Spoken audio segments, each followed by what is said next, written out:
صلى الله عليه وسلم.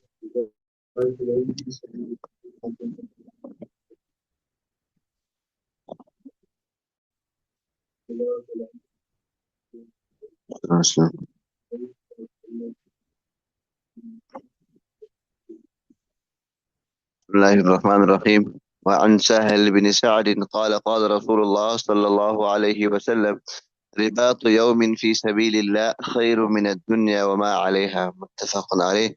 سيدنا Sahal ibn Sa'd radiallahu ta'ala anhu narrated that Nabi sallallahu alayhi wa sallam said that to stand God at the frontier in Allah subhanahu wa ta'ala's path for one day is better than the world and whatever it has. So this can be two meanings here. One is that one day's duty as a God in Jihad, right, is better than what is spent in Allah subhanahu wa ta'ala's name. Or it could also mean that the reward one would get for standing as a God in Jihad will surpass the worth of whatever is in this world and whatever it contains. And the entire world and whatever it contains. قال قال رسول الله صلى الله عليه وسلم لغدوة في سبيل الله أو روحة خير في الدنيا وما فيها بطرق أنس Allah repeated النبي صلى الله عليه وسلم says Allah is better than the dunya and what is in it. نعم. وعن أنس قال قال رسول الله صلى الله عليه وسلم لغدوة في سبيل الله وروحة خير من الدنيا وما فيها متفق عليه. The same similar hadith that Anas radiallahu ta'ala anhu narrated that Nabi sallallahu alayhi wa sallam said that to participate in jihad in Allah subhanahu wa ta'ala's path, right, for even in morning or in evening is better than the entire dunya and whatever it contains. In other words, the reward is everlasting, right? The reward is better than the blessings of this entire world and whatever it contains.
بسم الله الرحمن الرحيم. وعن سلمان الفارسي قال سمعت رسول الله صلى الله عليه وسلم يقول رباط يوم وليلة في سبيل الله خير من صيام شهر وقيامه وإن مات جرى عليه عمله الذي كان يعمله وأجري عليه رزقه وأمن الفتان.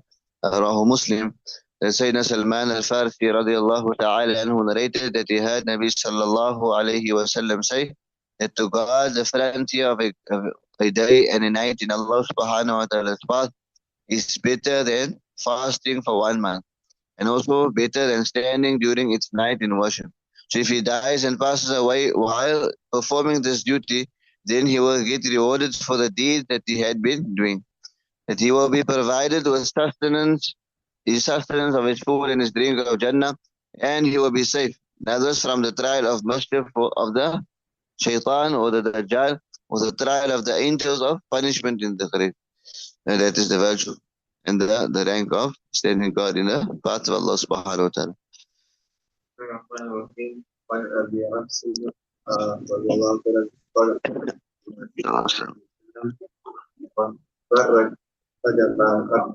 سبيل الله فتمسك دوام الكبار ببحث حادث في الله سيدنا النبي صلى الله عليه وسلم said that to slave the path of Allah, the name of His best.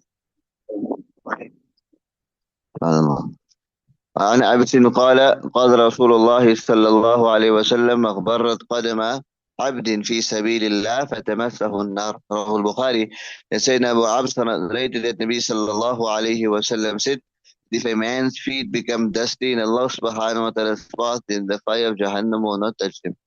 Right? So the saying of Nabi Kareem sallallahu alayhi wa sallam is about the merits and the reward, right, of jihad. That even when the feet of the person becomes dusty whilst in jihad, that Jahannam will not touch him. Right? So we understand the great reward that awaits that person, that participant of jihad, right? Because of all the difficulties that he endured.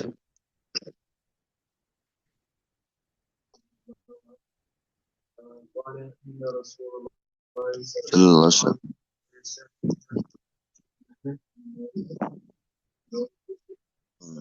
أبو هريرة رضي الله تعالى عنه رسول الله صلى الله عليه وسلم.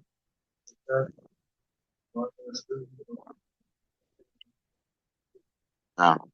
وعن أبي هريرة رضي الله تعالى عنه قال إن رسول الله صلى الله عليه وسلم قال لا يجتمع كافر وقاتله في النار أبدا. So Muslim, so Abu Huraira narrated that Nabi Kareem sallallahu alayhi wa sallam said that the kafir, the disbeliever and the Muslim who killed him cannot be together in Jahannam, in hell at all. So what does this mean? That this is a glad tidings for the Muslims, that who kills a kafir or a disbeliever during jihad, that the Muslim will never go to Jahannam. Right? So this highlights the merit also and the reward of jihad. In other words, the Muslim who kills a kafir in the battle, right, will be safe from Jahannam. Right? Though even if he's not able to kill that kafir, but just for his participation, right, in the battle, you will get that. Also, the reward is full, right, for his full effort, and full reward for his effort and his difficulty that he had gone through in the battle.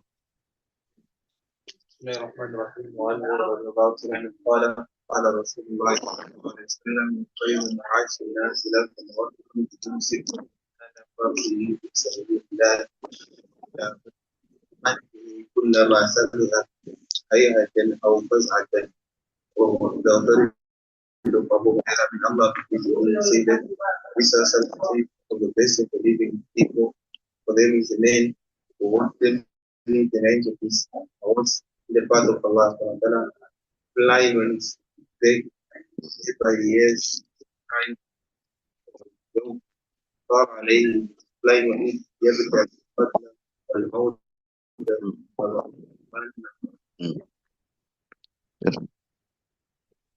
seeking to kill or death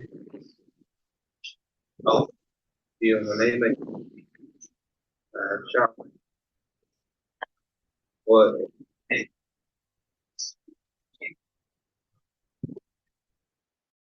علم أو بطن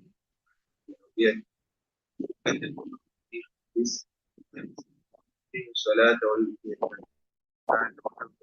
حتى يجوز لغاية الإسلام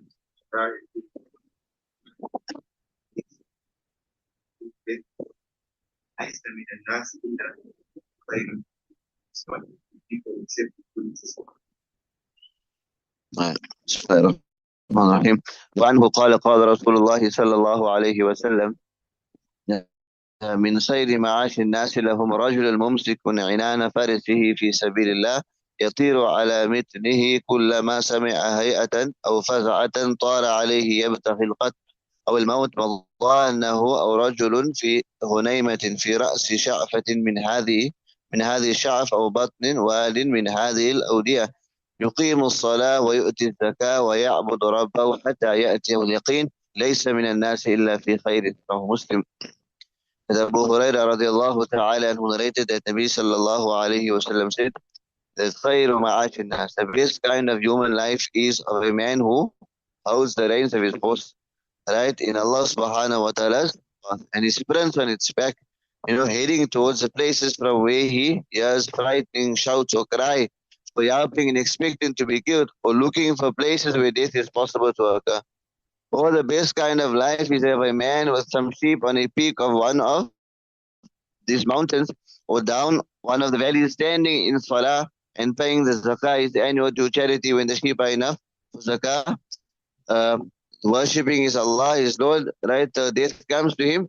He is not among the people, but spends life in a good way among them. So we find that such a person loves apart from the people, right? He lives alone. So he's safe from the wicked ways, number one. And mischief, right? He also keeps them away from his mischief. So he keeps others away from, he keeps away from others' mischief and he keeps them away from his mischief. So the hadith here is based on, jihad against the enemies of Islam and against oneself. So an abstinence, from the pleasures of this world, right? Zuhd. So abstinence from the pleasures of this world and the evil desires of the self.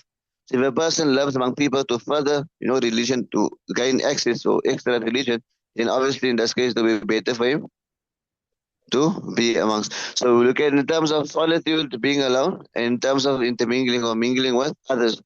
Imam Nawawi rahimahullah makes mention that this hadith upholds the view of those who prefer isolation. That's what those say, that it's better to be alone and one sided, to live on a mountain, whatever, or one sided, right? And in solitude, right?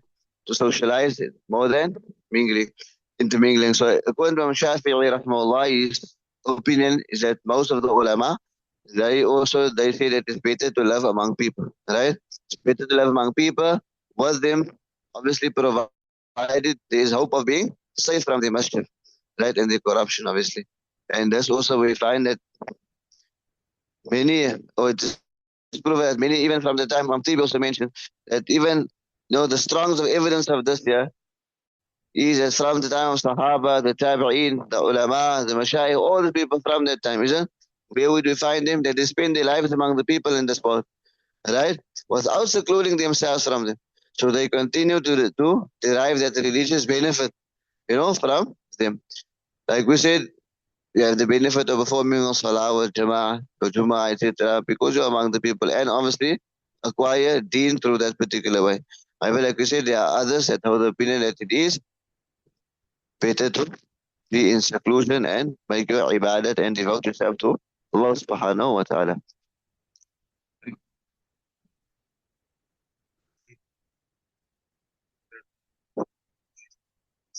قال